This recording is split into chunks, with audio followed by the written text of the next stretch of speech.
Came the Dawn will keep you up all night. Directed by Uli Edel, written by Ron Finley, and shot by Rick Boda. Based on a story from Shock Suspense Stories number 9, drawn by Wally Wood. This steamy story shows you can't always trust the butterflies in your stomach. A woman in a restaurant goes to the ladies' room to freshen up before getting out of there with her unseen date. While doing her makeup, someone else comes in, turning the lights off.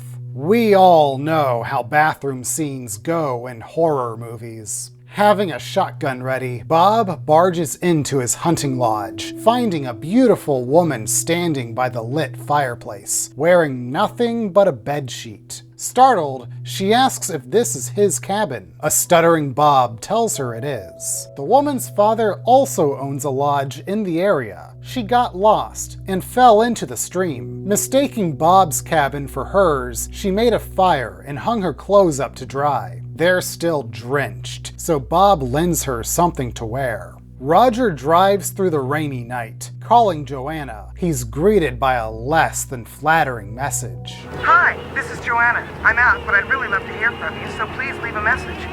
That is, unless it's you, Roger. In which case, don't leave a message. Just stay out of my life, you bastard. Up the road, a truck has broken down. Roger stops for the beautiful motorist, inviting her in. Handing her a dry sweater, he is concerned there won't be a mechanic open at this hour. He could drive her back to where she lives, but that's too far into the city. The buses have stopped, and she can't afford a motel. Refusing to let her spend the night in her car, Roger brings up his cabin. They drive off and introduce themselves. My name is Roger, by the way. What's yours? Oh, Norma. Are you kidding me? No. It's incredible. Well, listen to this. Yeah, so? This has got to mean something. It's Norma, the Druid Priestess. It's one of the greatest operas in the world. It's getting dark out. Bob insists his unexpected guest stay the night. While she's in the other room getting changed, Bob fantasizes about all the times he's read about situations like this in books. You know the kind of books. As Bob cooks dinner and admires his own clothes on a new body, the woman introduces herself as Kathy Maxwell. Bob isn't familiar with her family, but she claims her father just bought their cabin, but can't remember from who. As they eat, Kathy asks about Bob. Is he married? Nope. Single. What about her? Formerly engaged. She came to the woods to forget the breakup. Why talk about the past when something new is on the horizon? Kathy invites Bob to sit next to her. In this perfect moment, she tells him to kiss her. Before the cabin, Roger makes a food and wine stop. Ed, the shopkeep, makes some colorful conversation. You hear about that lady who got killed a few nights back? Somebody got killed? Yeah. In the woman's toilet over the restaurant. Chopped her up like a roasted chicken. Hacked off her arms, split her right up the middle. Jesus, Ed. Steak bulls don't got a clue. Bunch of morons. You know what I think? It's the same guy who took Dave's truck. Norma helps herself to some change from the glove compartment, while Roger processes some information. Whereabouts did you say that truck was stolen? About 5 miles down the road. Norma answers the car phone and makes things worse with Roger's girl. Roger, I'm sorry about the message I left before. Can I take you up on your offer? Roger? Say something. Sorry, hon, you got the wrong person.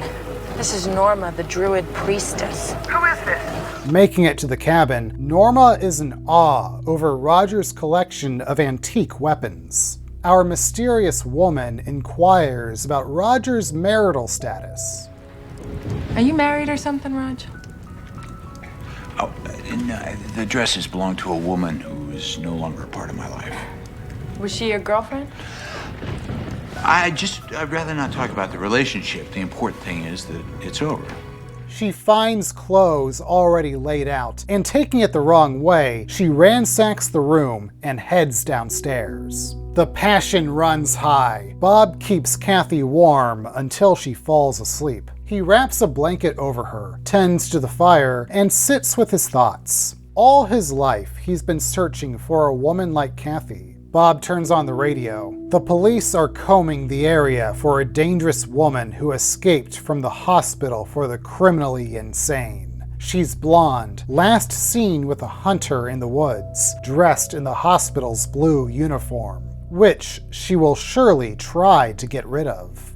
Kathy matches the fugitive's description, and her drying clothes are blue. Bob switches the radio off as she wakes up. She asks if the news reported about her, but why would they? Nobody knows she's lost. Kathy refuses to change into her now dry clothes or search for her cabin. She doesn't want to leave Bob now that they are engaged. Roger likes the way Norma looks in the dress. Opening his safe to indulge a little fantasy of his, he places a necklace worn by Catherine the Great around Norma's neck. The two sit down to dinner, where a debate about opera leads into Roger confessing he brings out the worst in women, despite his best efforts.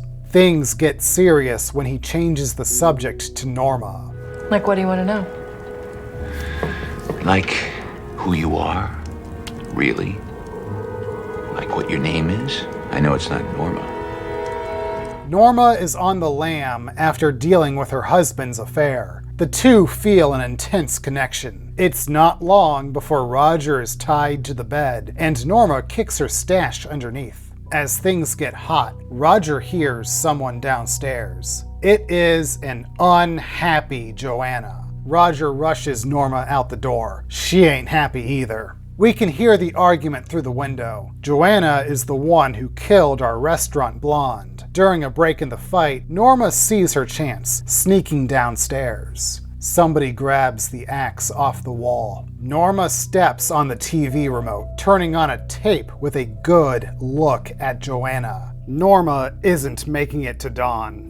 The clues add up. Kathy must be the escaped lunatic. Thinking quickly, Bob locks her outside. She slams on the door, begging to be let in. Crying, she questions if last night meant anything to Bob. Nope. He sits with his gun, listening to Kathy's shouting. Those shouts become a blood-curdling scream. Literally, blood seeps under the door. Kathy is silent. Concerned, Bob rushes outside, finding Kathy's dead body with a knife in her back and a blue hospital uniform draped over her. In the distance, a blonde woman wearing Bob's clothes vanishes into the woods.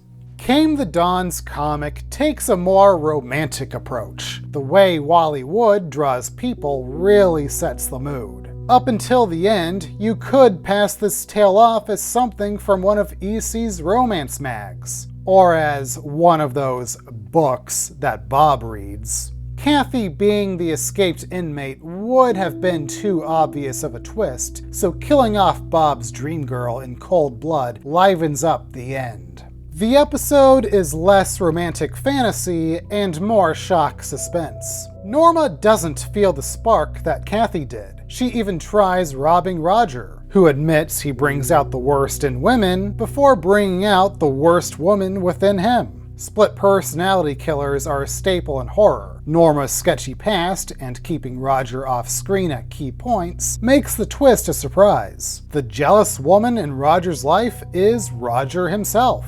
We're left to piece most of the puzzle together ourselves, and I respect that, but much like Roger with his women, I wanted more. Ending the tale right after the big reveal felt a little abrupt to be a complete story. Other than gaining the knowledge that Roger/Joanna are the killers, the bulk of the time feels like an extended version of the opening kill. Perhaps a brief coda of Roger interacting with Joanna after the blood's been spilled could have made a fuller ending. Came the Dawn is worth a watch, but don't stay up till sunrise for it.